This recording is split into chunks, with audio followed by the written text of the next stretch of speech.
അസ്സലാമു അലൈക്കും വറഹ്മത്തുള്ളാ. പ്രിയപ്പെട്ട കുട്ടികളെ, ഉറുദു ഗ്രാമർ റിലേറ്റഡ് ആയിട്ട് കുറച്ച് കാര്യങ്ങൾ നമുക്ക് പഠിക്കാനുണ്ട്. ആദ്യമായി നമ്മൾ പഠിക്കുന്നത് സർഫ് സ്വഗീർ ആണ്. അതിൻ്റെ പട്ടികയാണ്. അപ്പോൾ ഇതിലേകദേശം കുറേ സിയകൾ നമുക്ക് പഠിക്കാനുണ്ട്. അപ്പോൾ ഇതുപോലെ പഠിക്കാൻ ശ്രമിക്കുക. തുടങ്ങിയിട്ട് ഓരോ മാസി, മുത്തലഖ്, മാസി, ഖരീബ് ഇങ്ങനെ വ്യത്യസ്തമായ സിയകളുണ്ട്. ഇതിൽ ഓരോന്നും സെപ്പറേറ്റ് ആയിട്ട് നമ്മൾ സർഫ് കബീറിൽ പഠിക്കും. അതുകൊണ്ട് തന്നെ ഇപ്പോൾ ഇത് മനസ്സിലാക്കാൻ വേണ്ടിയിട്ട്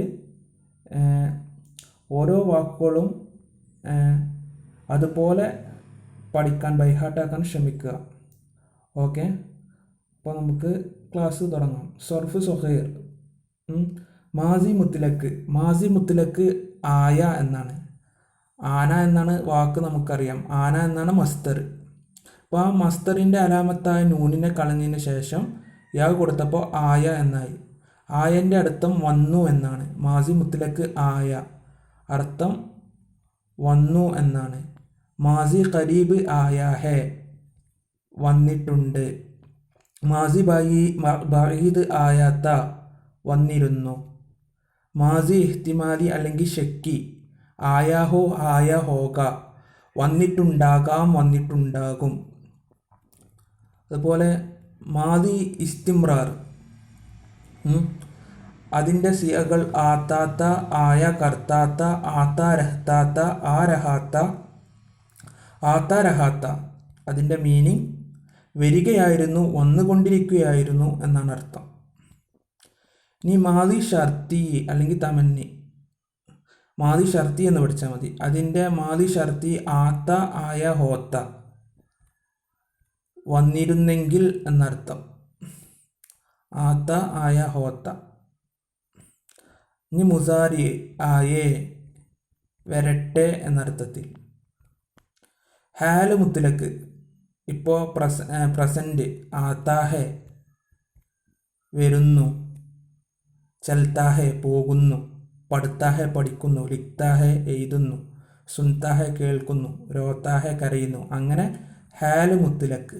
ഹാൽ ഇസ്തിമ്രാർ ആ രഹാഹെ വന്നുകൊണ്ടിരിക്കുന്നു എന്നാണ് അർത്ഥം. ഇനി ഹാൽ ഇഹ്തിമാലി ആത്താഹോ ആത്താ ഹോക ആ രഹാഹോ ഓ ആ രഹാ ഹോക. ഹാൽ ഇഹ്തിമാലി ആത്താഹോ ആത്താ ഹോക ആ രഹാഹോ ആ രഹാ ഹോക. അതിൻ്റെ മീനിങ് വരുന്നുണ്ടാകും, വന്നുകൊണ്ടിരിക്കുന്നുണ്ടാകും. ഇനി മുസ്തഖ്ബിൽ മുത്തലഖ്. മുസ്തഖ്ബിൽ ആകെ രണ്ടെണ്ണമുള്ളൂ. മുസ്തഖ്ബിൽ മുത്തലഖ്, മുസ്തഖ്ബിൽ ഇസ്തിമ്രാർ. മുസ്തഖ്ബിൽ മുത്തലഖ് ആയേക. അതിൻ്റെ മീനിങ് വരും. ആയേക വരും, ചലേക പോകും, പഠേക പഠിക്കും, ലിഖേക എഴുതും. ഒക്കെ ഇങ്ങനെ ഇതിനോട് കമ്പയർ ചെയ്താൽ മതി എല്ലാ വാക്കുകളും. മുസ്തഖ്ബിൽ ഇസ്തിമ്രാർ ആത്താ രഹേക വന്നുകൊണ്ടിരിക്കും. അപ്പോൾ ഇനി പഠിച്ചുകൊണ്ടിരിക്കും എങ്ങനെ പറയാം? പഠിത്താ രഹേക പഠിച്ചുകൊണ്ടിരിക്കും. പോയിക്കൊണ്ടിരിക്കും എങ്ങനെ പറയാം? ചൽത്താ രഹേക. ഇനി എഴുതിക്കൊണ്ടിരിക്കും ലിഖ്താ രഹേക. സുന്ന കേൾക്കുക കേട്ടുകൊണ്ടിരിക്കും സുൻതാ രഹേക. അങ്ങനെ അതിനെ കിയാസ് ചെയ്താൽ മതി. അംറാണ് ആ ആവോ ആയിയേ. വാ വരൂ വന്നാലും എന്നാണ് ഇതിൻ്റെ അർത്ഥം. ആ ആവോ ആയിയേ. ഇനി നഹിയാണ് പഠിക്കാനുള്ളത്. മത്ത് ആ മത്ത് ആവോ മത്ത് ആയിയേ. അംറിൻ്റെ കൂടെ മത്ത് എന്ന് ചേർത്താൽ നഹിയായി. മത്ത് ആ മത്ത് ആവോ മത്ത് ആയിയേ. വരരുത് വരാതിരുന്നാലും എന്നാണ് അർത്ഥം. ഈ ആവോ ആയിയെ കുറച്ചും കൂടി ആദരവോട് കൂടി ബഹുമാനത്തോടു കൂടി വിളിക്കേണ്ടതിന് ആവോ ആയിയെ. ഇപ്പോൾ സ്വന്തം കൂട്ടുകാരെ വിളിക്കുമ്പോൾ ആ ആവോ പറഞ്ഞാൽ മതി. കുറച്ചും കൂടി വിനയത്തോടെ വിളിക്കുമ്പോഴാണ് ആയിയെ എന്ന് പറയാം. ഇപ്പോൾ ഉസ്താദുമാരെ ഒരു വിദ്യാർത്ഥി വിളിക്കുമ്പോൾ ആയിയെ എന്നാണ് പറയുക. അപ്പോൾ ഇതുപോലെ പഠിക്കാൻ ശ്രമിക്കുക. എല്ലാവരും പഠിക്കാൻ ശ്രമിക്കുക എന്നല്ല, വേഗം പഠിക്കുക. എന്നിട്ട് വേണം ഓരോന്നും. മാദി മുത്തലഖ് ഡിഫറെൻ്റ് ആയിട്ട് അല്ല സെപ്പറേറ്റ് ആയിട്ട് നമുക്ക് പഠിക്കാനുണ്ട്.